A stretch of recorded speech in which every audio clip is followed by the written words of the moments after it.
while you're out doing all those things over the holidays, there were a couple of Christmas gifts that were given out. One, Manny Diaz got himself a quarterback.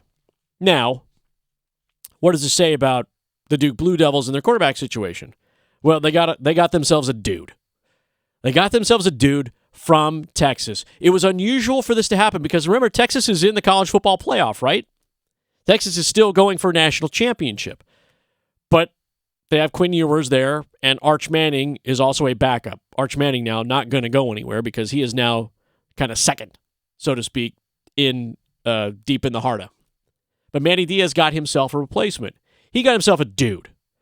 Maalik Murphy from Texas says he is transferring to Duke, hit the portal. Again, bad timing for him, not like he had a lot of options where he wanted to go, but knew with Ewers and Arch Manning there probably wasn't going to get going. Murphy is a physical specimen. This is a young man who can throw the ball 60, 70 yards from a knee. Don't believe me? Google it. Check out the video. It's there. Played in the spring game, played against BYU, I believe, a couple regular season games. He can run an offense and throw. Based on what we know, what Diaz wants to run at Duke, and he's going to go hire a guy. Let me check my notes here. He's going to go hire a guy, the SMU offensive coordinator. Apparently, this was a report out about 10 days ago that he's going to go get Jonathan Brewer. Jonathan Brewer is the offensive coordinator and quarterbacks coach at SMU. He's like the co. Whatever. It's like everybody's got like a co-offensive and defensive coordinator these days. There's like two people that have to run that because it's complicated. The offense that he runs is a variation of the air raid. SMU. So if you're not familiar with the air raid defense, little quick education here. Air raid defense, the oop de oop. 4 wide, 1 back. We're going to throw the ball 3 out of every 4 times, no matter what. The back is there. It's almost CFL-ish. Mike Leach was one of the kind of big guys for it. You might remember Phil Longo is a name Carolina fans will know. Phil Longo was a disciple of the air raid offense.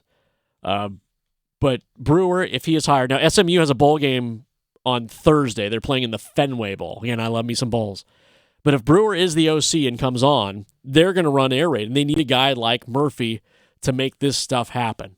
And Murphy can make this stuff happen. Now, he could use some weapons, so imagine that Diaz is going to hit the portal a little bit more. He's going to go find a bunch of guys that are going to run 4-2s and 4-3s.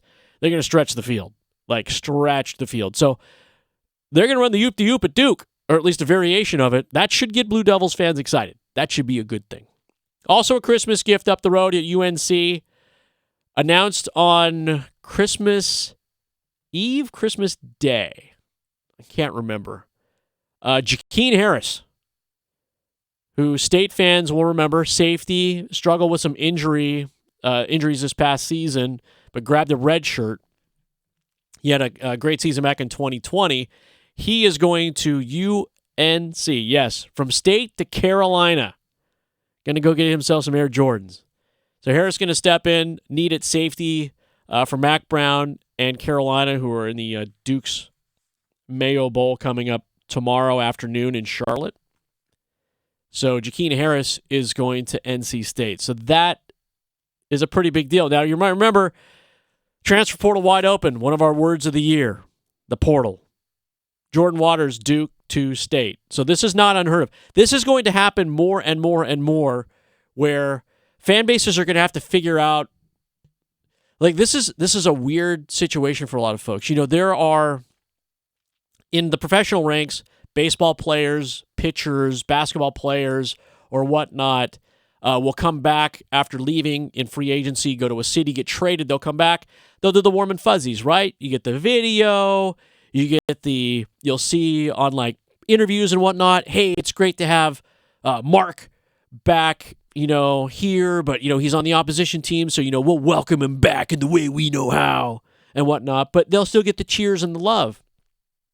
With the transfer portal, it may make things differently in the college ranks. Like Jakeen Harris, this is his 5th season. 5th season playing, started at State, joined the Wolfpack in 2019. In 2024, he'll be playing in Chapel Hill. So does he come back and get love from State? Do they wrap their arms around him and go, hey, you started a bunch of games for us.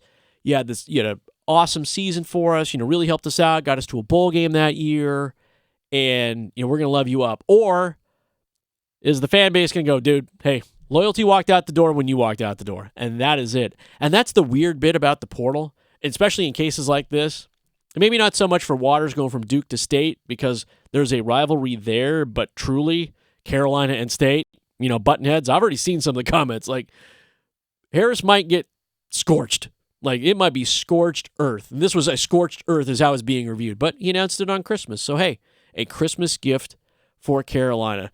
The only coal people got in their stocking over the holidays was announced on Saturday in between the Duke's Birmingham Bowl win and that night's festivities that Peyton Wilson decided that he did not want any Pop-Tarts. Peyton Wilson says, I want to plan. I'm going to plan for the next chapter in his career, which he didn't say NFL outright in his message, but that's where he wants to go. And listen, you're an All-American, you're consensus All-American. You win Linebacker of the Year awards.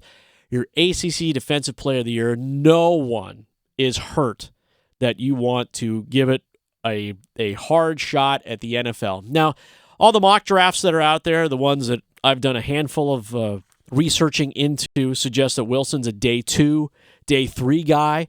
But I think the encouraging news about Peyton Wilson, folks, is that the fans are writing about him. Not just State fans. I'm not talking about State fans, but fans of professional teams. They're like, this guy'd be great in our system.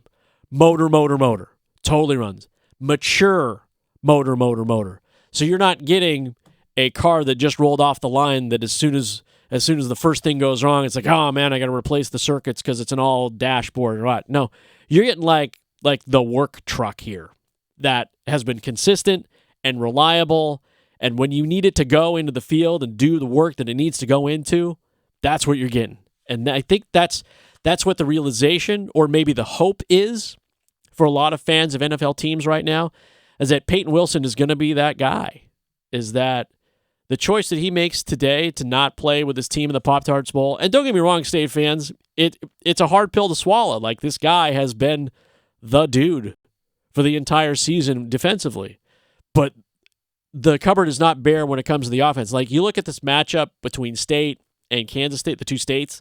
In Kansas State, they're a little bit depleted when it comes to offensive guys. They've got a couple of guys going bowling, not portal guys, but they're going to go to the NFL draft, including their starting quarterback. But they have a freshman quarterback at Kansas State. I got to mix up my states here.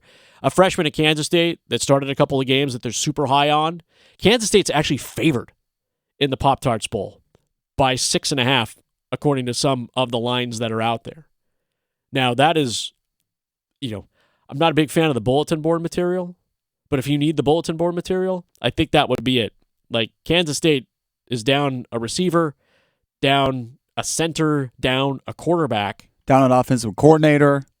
Correct. And it's still pretty much a touchdown. So if State fans or State need some bulletin board stuff, that would be the way to get up for it as they play in that Pop-Tarts Bowl. And if you haven't seen the trophy, you need to go check out that trophy. It was silly, but it was fun at the same time. Again, this is why I like the holiday bowls, because this new tradition, and I'm not saying the dumping of potatoes or whatever it is or mayo on somebody is the most amazing thing. Like, it's what they're trying to do to build some tradition and some buzz, because really, after all is said and done, if you got a 45-7 bowl blowout, the only thing that's making highlights that night is the fact that something got dumped on a head coach or got dumped on a coordinator. I'm like, when you think about it, when you can bet on the Gatorade in a bowl game or bet on the Gatorade in the Super Bowl, the color of said nutritional liquid or replenishing liquid, that's what the focus is going to be on. But they had the head coaches both at Kansas State, North Carolina State, Dave Doran. They tore the Pop-Tart wrapper off the top of the trophy to unveil the trophy. I was like, that's clever. I'm like, that's a good way to get people going, yeah, I might just want to see that. Unfortunately, they don't want to see the game. You should want to see the game. But if you're going to catch the end credits, because really, as all the superheroes movies have conditioned us to, it's really all about what happens after the movie is over. Let's be honest.